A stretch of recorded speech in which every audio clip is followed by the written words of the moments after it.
So if you've ever dreamed of maybe researching portable MRI at Massachusetts General Hospital in Boston, or collaborating on new treatments for Parkinson's disease at Johns Hopkins University in Baltimore, maybe you've thought of completing one of the top Master of Public Health programs in the world at the Harvard T.H. Chan School in Boston, or Columbia University in New York, or maybe University of California, Berkeley. Really, wherever your dream study or research destination may be, a Fulbright Scholarship could be your ticket there.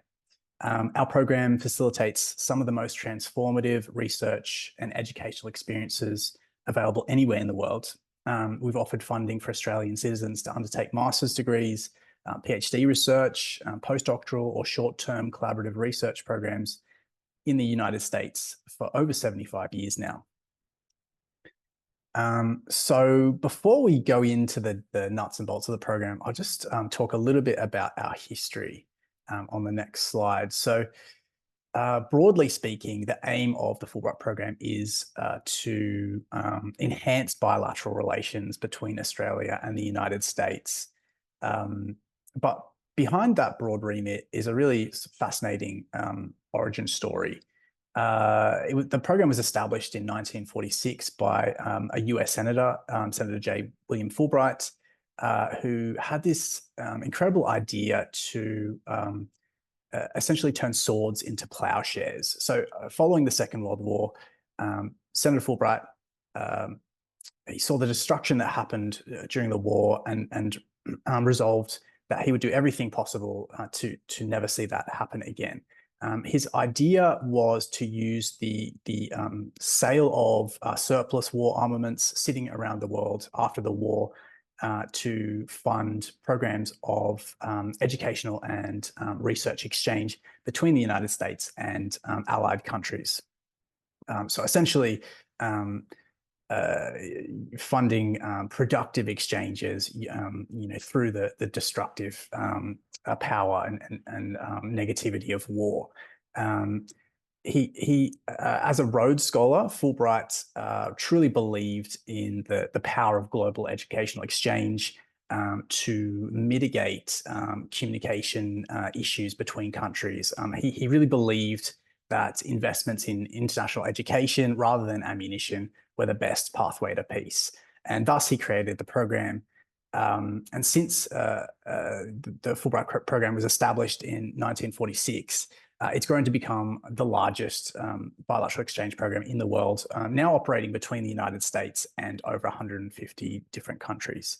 The Australian program began in 1949, so last year was our 75th anniversary. And in that 75-year history, we have funded close to 6,000 Australians and Americans to undertake these exchanges. So I'm telling you this not just because it's a really interesting story, but because if you watch this presentation and you're interested in applying for a Fulbright, it's the selection committees for Fulbright really like to see an understanding and appreciation of the history and values of the Fulbright program, so that so I'd recommend doing a little bit of research into the history and values and really understanding, why we've awarded these scholarships for over 75 years, and imbuing that into your own application. So as mentioned, we're joined by three fantastic Fulbright scholars today. I'll just give you a brief introduction. We've got Dr. Joshua Kovoor, our 2025 Fulbright South Australia Scholar. We've got Dr. Britt Suann, our 2024 Fulbright Western Australian Scholar. And we've got Associate Professor Stephen Bacchi, one of our 2024 Fulbright Future Scholars. So they're all incredibly impressive individuals, and I won't do them justice by giving you their full bios. So I'll just hand over to Dr. Josh Kovoor to give a little bit more information about what he's doing in the United States via Fulbright. Thanks, Josh. Yeah, so pretty much my research is going to be at Cedars-Sinai Medical Center, which is located in Beverly Hills in Los Angeles in the US.